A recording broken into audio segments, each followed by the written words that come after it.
everybody, I'm Provost, and let's talk about Disney's manipulative storytelling tactics that we keep falling for. All right, before we even get started, I know, let's address the elephant in the room, my mustache. Now, Amanda, she doesn't really like it. I think it's so bad it's good. I want to hear down in your comments down below. Should I shave it? Should I keep it? Whatever, let me know. That's just the mustache. What do you guys think? But here's the rule. If you're gonna ask me a question in the comments, you must preface your question like this. Chris, I mustache you a question and then ask me your question. If you don't do that, then I'm probably not gonna answer it. But if you do that, then I'll answer your questions. All right, let's get started with Disney's manipulative storytelling tactics that we keep falling for. Now, before I get into this whole big thing of like what they do to make us, and by the way, when we fall for it, we love it. I'm just gonna be honest with you. Disney knows exactly what to do to pull our heartstrings, to make us stand up and cheer, to make us feel satisfied. They're doing all these different things. And Walt Disney himself was very aware of this, and he used this tactic to make sure that the audience would always root for the right people. So let's talk about what Disney does. But before we do that, we need to talk a little bit about storytelling. Like what consists in a story, how they are shown on the big screen, movies, television. There are really 5 components to any story: character, setting, plot, conflict, and resolution. Now, this is kind of I admit, this is a very light dusting of storytelling, and I know that there are people like professors of literature and authors of books, and if you want to go down into more detail about what makes a good story, I would love to read those comments down below. But just keep in mind, we're just talking about, just for a normal story, this is kind of how a story character arc goes. What's important though, is when you're talking about storytelling for children, and Disney movies are mostly for children, you have to be aware of certain things. We have to over-exaggerate things. So for example, in children's stories, we need to over-exaggerate the good guys. The good guys have to be really good, where the bad guys, the villains, they have to be really bad. There's no morally gray area in a children's story. It's really good, really bad. It makes it easier for the child to identify with what's going on. Good versus evil. It's easier to do. So I want to talk about those 5 different character traits for storytelling. We've got character, setting, plot, conflict, and resolution. Really what I want to focus on in the Disney movies is I want to focus on character, and I want to focus on conflict and resolution. Those are really important. For children, the best way for them to think of plot, think of it as the beginning, middle, end. You know, that's really the best way for them to think of a plot. But we want to focus on characters. Now, like I said, Disney over-exaggerates their good characters. They have to be really, really good, and they also over-exaggerate their bad guys, the villains. They have to be really, really bad. That way a child can automatically say, oh, good guy, bad guy. They know exactly what's going on. Hey, do me a quick favor right now. Did you guys hit that like button? Hit that like button, could you? We did a lot of research on this video, so hit that like button and hit that subscribe button. I don't know if you know this, we have 3 videos coming out every single week about cool trivia, things that you like, and you hit that notification bell if you want to be notified, or don't hit the notification bell, but then you come back and watch it later on when you want to. That just, and really is the best way for you to tell me to motivate me to keep making content, is hitting that subscribe button. I mean, literally, when I see that our numbers go up, it motivates me. I'm like, oh my gosh, people like what we're doing. I love it. So if you guys want to say big thank you, hit the subscribe button. All right, guys, let's keep going. Now, a hero in a film, when I say hero, I want that to be, that's gender neutral in my mind. Hero, that's for a female hero. I think that they pronounce it that's a heroine, but I don't like that term. So I'm just gonna say, when I say hero, that can be either a girl or a boy, good guy, hero. In my mind, female or male, that's perfectly fine. Heroes, they face insurmountable odds, they have courage, they're always going to do the right thing. No matter what, they do not fail in their moral judgment. And I had my son, who's 6 years old, he helped me create this. He did all the gluing himself, so I'm very proud of this. I want you to think of this here. See this yellow line here? This is the hero path. As long as our character stays in this path, we can identify with that particular hero. We're like, oh, they're making all the right choices. They're making all the right choices. Now, I wanted this blue swatch to be a little bit bigger for this next part of the video, but my son, he glued it that way, so we're just gonna have to deal with that. This is where the hero is. This is where the hero always stays in Disney movies. Now, we do have a thing down here that this is called the anti-hero, and then down here in the black area, these are the villains, right? Hero, anti-hero, and villains. And let's talk about each of these 3 different types of characters in Disney movies. Let's talk about heroes here, this yellow heat, the heroes. The heroes. there are some amazing examples of heroes in movies that are in that yellow swatch. I think the most honorable hero in all of them, who's truly in that little golden pathway, is Atticus Finch from the movie To Kill a Mockingbird. This guy, he loves everybody. He will only do what's right. He doesn't ever compromise his morals. He's played by Gregory Peck, probably the ultimate hero in movies. In this country, our courts are the great levelers. In our courts, all men are created equal. Also, I think another example would be Superman. The Christopher Reeve Superman in the very first Superman movie. He's unyielding in truth, justice, the American way. He's only doing good. That's another good example of a hero. I'm here to fight for truth and justice in the American way. Another example, I think, of a great hero would be Rocky. From the Rocky series, the very first movie, Rocky, he doesn't cheat, he doesn't do anything wrong, he's just trying his best to go the distance with Apollo Creed, and really it's a love story between Rocky and Adrian, and I think that he is a true hero. Never he's not an anti-hero, he just stays in that yellow area. It really don't matter if I lose this fight, so all I want to do is go the distance. My favorite movie of all time is called 12 Angry Men. It's a black and white movie, and I think the perfect example of a hero is Juror Number 8. Juror Number 8, there's a bunch of jury, there's 12 jury members, and they don't have names, but Juror Number 8 is played by Henry Fonda, and he is a hero. He's not pressured by people. The people are giving their ideas, their biases, all that, and he deflects all that, and he listens to what's in his heart and takes his time. He's a true hero, stays in that gold area. But actually, those two witnesses were the entire case for the prosecution. Supposing they're wrong. What do you mean, supposing they're wrong? What's the point of having witnesses at all? Could they be wrong?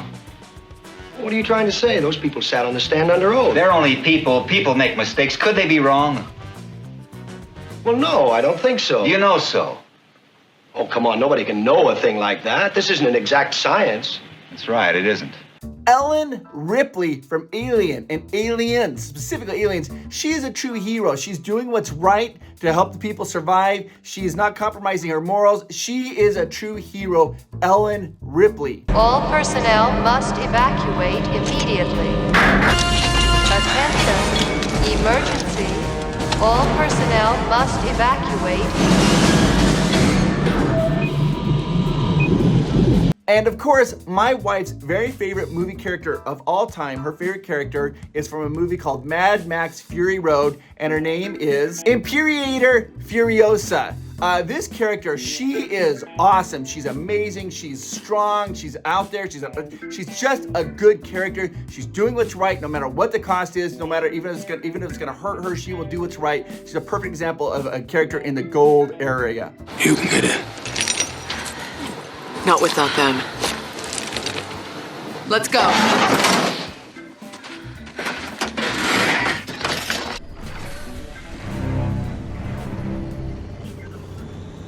Those are heroes. Now in Disney films, we only have those gold characters. But in the real world, we have characters who dive down into this little area here, which we would call the anti-hero. And those are really the characters we really love the most, right? Anti-heroes. Now I want to talk about one more example here in this gold area. That would be John Wayne. John Wayne, he did all these different like cowboy movies, and he had this motto of he would never shoot a bad guy in the back. He was firmly entrenched in that little golden area. John Wayne would only do things by the book. You had to look at the bad guy, make eye contact, and then shoot him.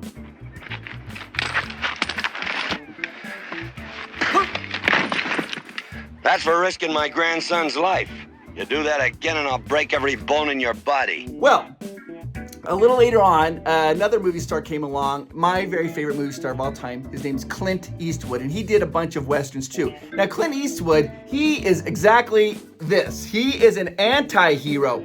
He is a hero, but he had no problem shooting a bad guy in the back. He would shoot a bad guy in the back, no problem at all. He was awesome, and he also in the 70s did a movies called Dirty Harry, where he played like this police officer. He did, like outside the book. He didn't do things by regulations, and we loved him for it. He was like one of the first true, massively awesome anti-heroes. I know what you're thinking. Did he fire 6 shots or only 5? Well, to tell you the truth, in all this excitement, I've kind of lost track myself. You've got to ask yourself one question. Do I feel lucky? Well, do you, punk? Now, an anti-hero, they can dip down a little bit. They kind of do things we wish we can do, but they're still progressing the story into forward motion and being positive. Anti-heroes. Here's some amazing examples of some anti-heroes. Clint Eastwood, obviously. Deadpool. Deadpool is probably one of the best examples of an anti-hero. He's a hero, but he has no problem going outside of what a normal hero would do. Deadpool is all over the place. He's funny. He's an anti-hero. Han Solo. Now, a lot of people are like, is Han Solo an anti-hero? He kind of is, because originally in Star Wars, when he was in the cantina, he did shoot first and killed Greedo. Had no problem doing that. But he's also moving along and helping the rebels. He's an anti-hero. I would also surmise that Captain Jack Sparrow from Pirates Caribbean, he's an anti-hero. He's a hero, but at the same time, he does some things that you're like, I don't know about that. But I consider him as an anti-hero as well. Anti-heroes are a lot of fun. We love to watch them. They skirt the issues. They make it really fun. But here's the problem with anti-heroes. Children, when they look at storytelling, it's black and white for them. Good versus evil. And Walt Disney was very aware of this, And so anti-heroes aren't really in Disney animated films because it's confusing to children. Children would just lump it in as good versus bad. They don't understand that. They're like, oh my gosh, that hero's killing people. I guess they're still good. They don't really understand that. So Walt Disney was aware that anti-heroes really shouldn't be in children's films. Now, we want to talk a little bit about these villains down here. Villains. Villain is maybe if you have a hero who goes down to here, they're an anti-hero. But if they go down to here, we can no longer identify with them as a hero. For example, there's rules in Hollywood that if a character they can't do these things. If they do these things, they're considered a villain. Rule number 1 in Hollywood, did you know that? It's killing a dog. If anybody ever hurts a dog, they are, no matter what, they are a villain. They are a villain. Just look at the John Wick movie series. Basically, John Wick, he had a dog that was given to him by his wife, and the bad guy killed the dog, and then he ended up basically killing up half the population of the earth just because of the loss of his dog, and we root for him. We love him as an anti-hero, but the bad guy, the villain, that broke a rule. He killed a dog. Another rule in Hollywood, a person can't hurt innocent children. All children are innocent. They're a villain. Also, assaulting a woman, they're a villain. These are things that we cannot identify with as an audience. We're like, what is this going on? That's a bad guy. Now, in Disney films, it has to be very, very clear. You don't have any of these anti-heroes. So look at this. We created this. I think it's really cool. My son and I created this. I'm gonna flip this over here. I'm gonna fold it. What do we have here? Just doing a little folding, guys. Don't worry about it. This is what we have now in Disney films. You have villains and heroes. That's all you have. You don't have the anti-heroes. There aren't any anti-heroes. It's villains and heroes. That's all you have in Disney films. And the villains are very, very bad, so children can understand that. And the heroes are very, very good, so that we can all understand that they are heroes. And that's really, really, really important in Disney storytelling, is that we have strong heroes and bad villains. Now, what does this have to do with what I've been talking about? How does Disney manipulate us? Here's the problem. We got to go back to storytelling. We have to have conflict. There's always going to be some type of conflict between the good guy and the bad guy. Good guy and bad guy. It's always going to be some kind of conflict, but there has to be resolution. And for children's stories, it has to be a very clear resolution. Like as we get older and watch more like more mature type movies, sometimes the resolution is nebulous. We don't know. What's happening, what's going on. A perfect example, one of my very favorite movies of all time is John Carpenter made this movie called The Thing. And at the end of the movie, you don't know who survived. Did the bad guy, did the alien survive? Did the good guy survive? And it just leaves you, the two characters are just kind of like sipping on a wine bottle, and that's the end of the movie. You don't know. It's very nebulous. You don't know. That would never work for a children's movie. It'd be too confusing for a child. The resolution has to be very, very strong. And what is one of the best ways to have to identify good triumphing over evil? Well, the bad guy has to die. The bad guy has to die. Children understand that. The bad guy dies, good guy triumphs over the bad guy, they win, and now the audience is all super happy. But here's the problem we have with this. The good guy can't kill the bad guy, because if the good guy now kills the bad guy, that puts them in the bad guy territory. So how do we do this? How do we do this where we have resolution where the bad guy dies, but the good guy still looks like the good guy? Walt Disney figured this out in the very first movie he did, feature-length film that he did, Snow White and the 7 Dwarfs. And what did he do? He had the evil witch at the very end. She falls off of a cliff. It's not anybody's fault. The witch falls off. She dies. I think the boulder lands on top of her. And voila, we have resolution. The bad guy loses. Good guys win. Yay!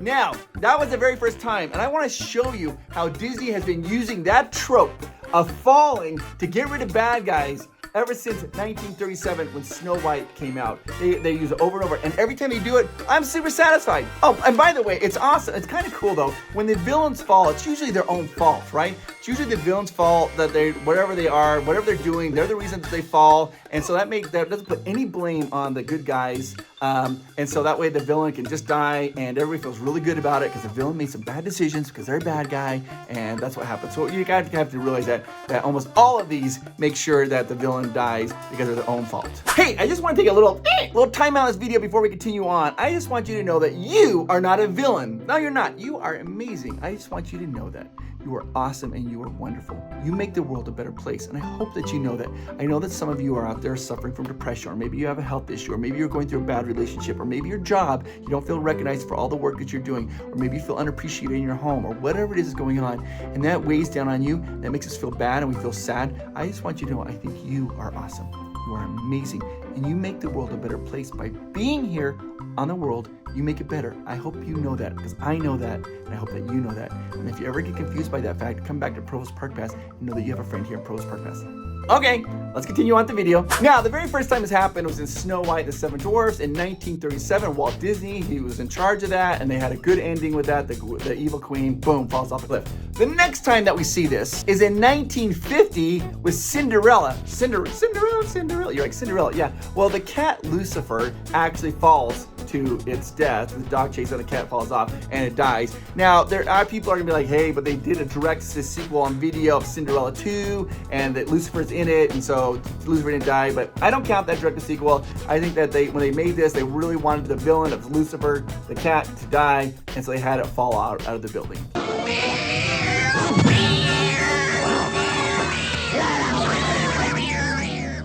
In 1953, Disney released Peter Pan, and at the end of Peter Pan, you have Captain Hook and Peter Pan fighting on the top of a ship, and guess what happens? Captain Hook falls. Yeah, it falls into the crocodile.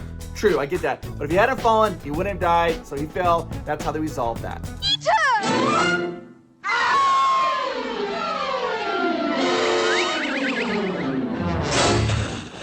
In 1959, Disney released Maleficent. No, I'm sorry, not that Maleficent. In 1959, Disney released Sleeping Beauty. At the end of that film, there's the bad guy is Maleficent, and she dies by falling. Now, of course, she does get pierced by a sword, and the sword is what ends up falling. But she falls down, and then she leaps for the prince, and she falls off, so she ends up going to her death. She might have been able to save. They could have done a little first aid and saved her, and she could have repented of her ways, but she didn't. She still tried to get the prince, so she fell to her death in Sleeping Beauty in 1959.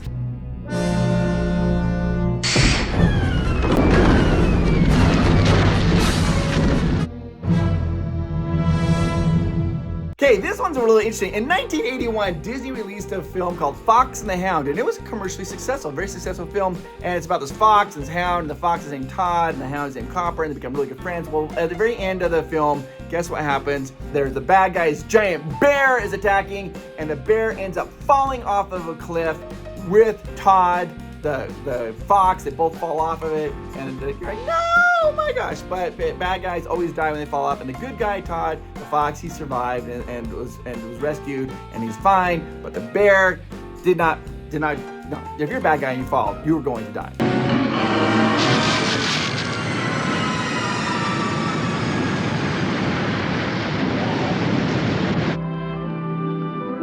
In 1986, there's the Great Mouse Detective. The bad guy was Ratigan, and he fell off Big Ben, the clock, and he falls to his death in 1986 as well. And so they resolved that by having him fall off of a clock tower.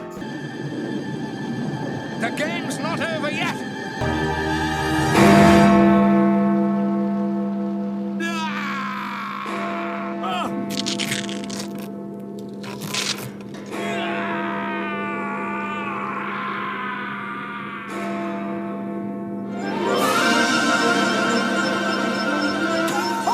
Oh, good fellow. Oh, jolly good. In 1990, Disney released a film called Rescuers Down Under, and there's a bad guy, and the bad guy's name is the bad guy's name is Okay, say it. The bad guy's name is The bad guy's name is Percival C. McLeach, and he falls off a waterfall. Yeah, that's how they got rid of him, off a waterfall. Ah, go get my Percival. Bye-bye.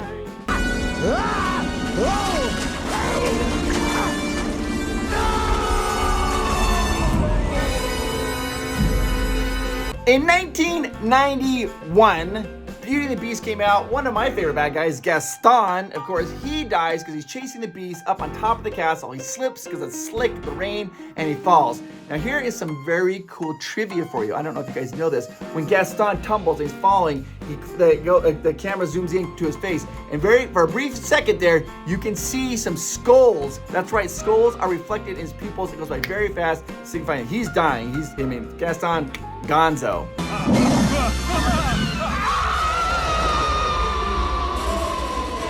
In 1994, Disney released The Lion King. Now this one, I'm not so, but what happens if a fight at the very end, Simba and Scar fight, and Simba basically kind of pushes Scar off of a cliff. But Scar doesn't die because he falls off the cliff, because that'd be too dramatic. If Simba would have killed him, then people would be like, what's going on? But he fell down, and he survives the fall, and then at the bottom of the fall, what is down there? Hyenas, and the hyenas end up taking care of Scar. So the fall off the cliff led to the hyenas, so I'm gonna count it.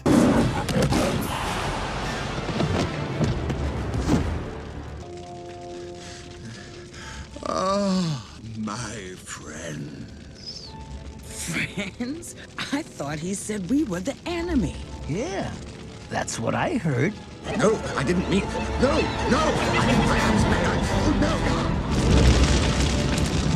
In 1996, Disney released The Hunchback of Notre Dame, and there's a bad guy named Frollo. This is, I think, the scariest bad guy Disney has ever done, and he falls off at the very end of the film and to his death, to the point where I find it a little disturbing. Like, I think he's super scary. Like, he's got the sword there, he's got Esmeralda there, and then he falls to his death. And like, I don't know why, it just feels a little unsettling to me to watch him die, because I feel like he's such a bad guy that I'm like, ugh. It wasn't even enough to see him die. I wish he would have died even more horribly, because I think he's such a bad person. Anyways, 1996, Hunchback of Notre Dame. And he shall smite the wicked and plunge them into the fiery pit.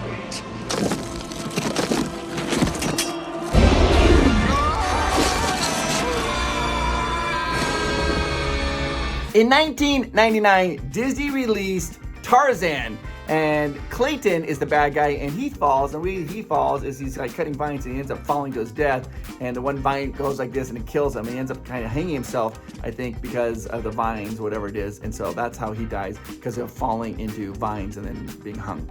yeah, 1999, Tarzan.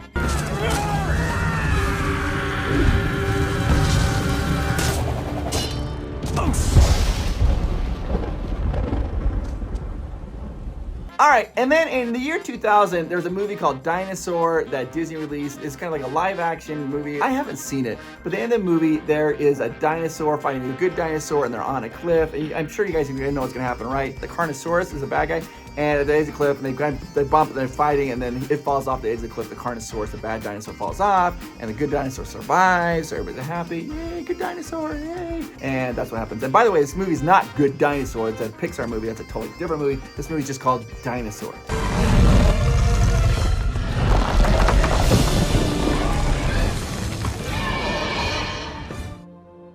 In 2002, Disney came out with a movie called Treasure Planet, and this one is very unique because the bad guy, Scroop, his name is Scroop, is kind of like the spider demon thing, whatever. It falls up. What? Yeah, it falls up. Because what happens is they turn off the gravity, darkness gravity, so everybody's going up. So when they get, it falls up.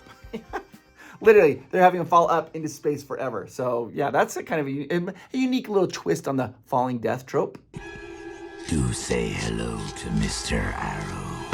Tell him yourself!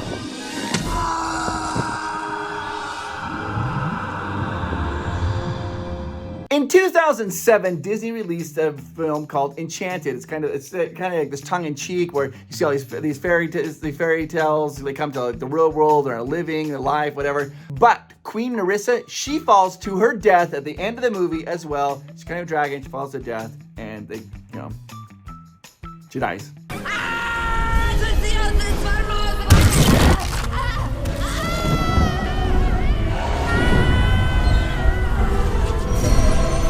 Now, we get to the movie that made me start to even think about this. The other day, I was watching the movie Up. That's right, the Pixar movie Up with my son Miles, and we get this movie, and the bad guy, Charles Muntz, at the very end, he jumps out the window of the house, and he ends up getting kind of tangled, and he falls to his death. And I was watching that, I was like, oh my gosh, I'm like, where have I seen that before? I started thinking about all the different times that villains have died by falling, because I watched the movie Up with my son Miles. So that happens in the movie Up. That's how they get rid of their villain. He falls. Very conveniently.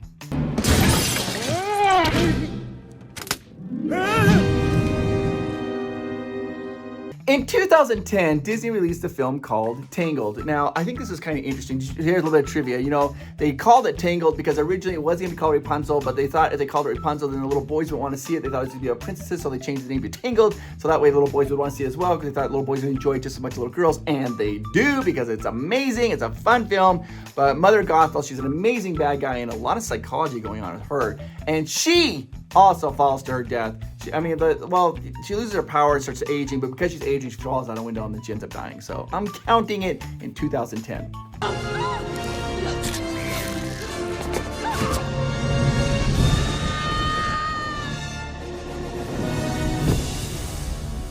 We gotta talk about some trivia here. One of my favorite movies of all time, Emperor's New Groove. This was released in the year 2000.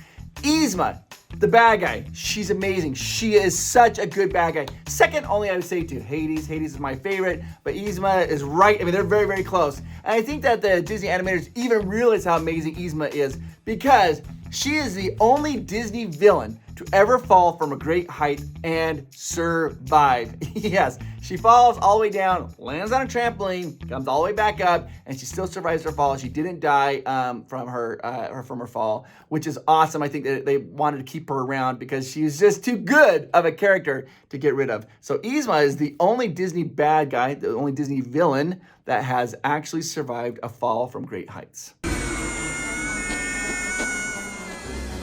Set it up.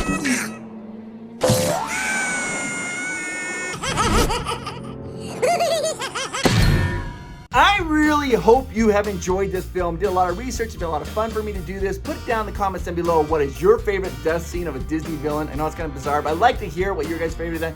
You realize that there are others that are not from falling. For example, I'll give you some more examples. You realize like Grasshopper in Bug's Life, he gets eaten by a bird.